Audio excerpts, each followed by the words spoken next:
অনেকের ড্রাগন গাছ বেশ বড় হয়ে উঠেছে, কিন্তু ফল খুব একটা হচ্ছে না। অনেকের আবার একদমই হচ্ছে না। তো কিভাবে গাছে তাড়াতাড়ি ফল আনা যায় সেই টিপস আজকে তোমাদেরকে শেয়ার করছি।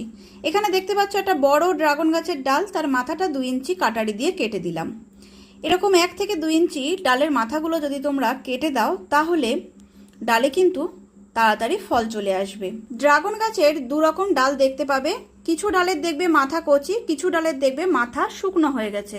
2 রকম ডালই তোমরা কিন্তু এইভাবে কাটিং করে দিতে পারো। কাটিং করার স্থানে ফাঙ্গিসাইড লাগাতে হবে যাতে পচন না ধরে। আমি নিয়েছি সাপ পাউডার, তোমরা অন্য যে কোনো ফাঙ্গিসাইড নিয়ে প্লেন জলে গুলে লাগিয়ে দিতে পারো।